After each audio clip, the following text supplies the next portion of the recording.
जय हिंद। आप सभी को स्वागत करता हूं DIT द विजन में।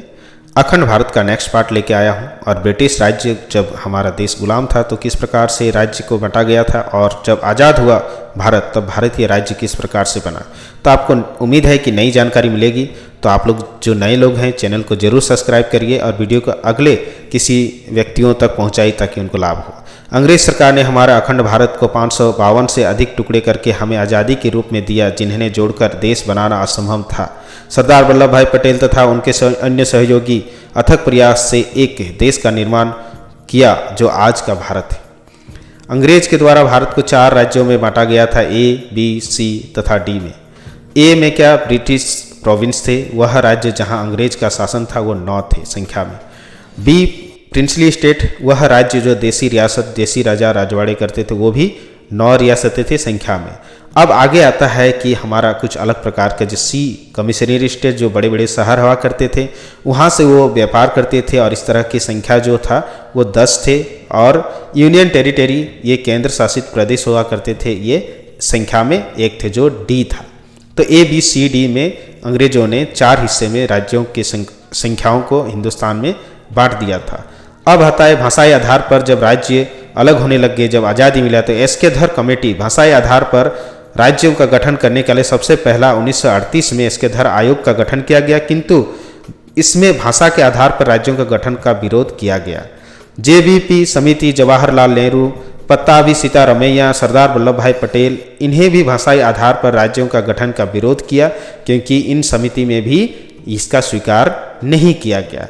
लेकिन अब एक मोड़ आता है, उस मोड़ के बारे में बताएंगे। 1952 में तेलुगु भाषा के लिए अलग राज्य के मांग करते हुए पेट्टू श्री रामालू भूख हड़ताल में बैठ गए। 56 दिन तक भूख हड़ताल में रहे, उसके बाद उसकी मृत्यु हो गई। इसके फलस्वरूप जनता में एक बड़ा विरोध और आक्रोश उत्पन्न हुआ और उसके परिणाम स्वरूप हमारा देश में भाषा के आधार पर राज्य का एक मांग बहुत ज़बरदस्त और ज़ोरदार तरीके से उठने लगा। और इसको शांत करने के लिए 1 अक्टूबर 1953 में मजबूर होकर के तेलुगु भाषा के लिए अलग आंध्र प्रदेश के नाम से राज्य का मतलब कि स्वीकार कर दिया गया, आंध्र प्रदेश। ठीक है।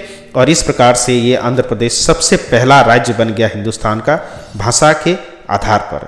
अब आता है कि भाषाई आधार पर राज्यों के गठन के लिए 1953 में फजल अली आयोग का गठन किया गया और इसमें अपनी रिपोर्ट 1956 में दिया, जो भाषाई आधार पर राज्यों के कानून को मान्यता दे दिया गया। मतलब कि राज्यों का गठन करने के लिए एक कानून बना और उसको मान्यता दे दिया गया और फजल अली आयोग के द्वारा।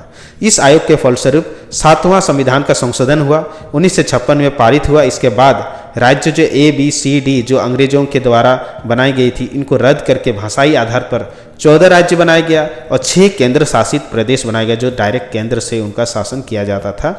ओके, तो आई होप कि अब नेक्स्ट है PEPSU, Patiala and Punjab state union. Punjab का पुनर्गठन शाह आयोग के सिफारिश से हुआ। पेप्सू 4 भागों में टूट गया। हिमालय हिमाचल प्रदेश में, हिंदी हरियाणा, पंजाबी पंजाब, UT चंडीगढ़। इस प्रकार से भारत का एक विशाल साम्राज्य सिमट कर इतने में रह गया, जिससे 28 राज्य और 7 केंद्र शासित प्रदेश बन गया। तो इस प्रकार से हमारा ये पंजाब, हरियाणा, हिमाचल प्रदेश बने। पहले से केंद्र में 29 राज्य तथा 8 केंद्र शासित प्रदेश थे, लेकिन जम्मू कश्मीर में राज्य का दर्जा छीन लिया गया और 28 राज्य बच गए। पहले 7 केंद्र शासित प्रदेश था, लेकिन जम्मू कश्मीर और लद्दाख को 2 केंद्र शासित प्रदेश बना देने से इसकी संख्या 9 हो गई। लेकिन एक दमन दीव 2 अलग है, इन्हें 1 कर दिया गया। अब वर्तमान में 28 राज्य और 8 केंद्र शासित प्रदेश है, जो हमारे भारत का वर्तमान है। तो आई होप कि आप सभी को समझ में आया। धन्यवाद। आप जरूर चैनल को लाइक, शेयर, कमेंट करिए और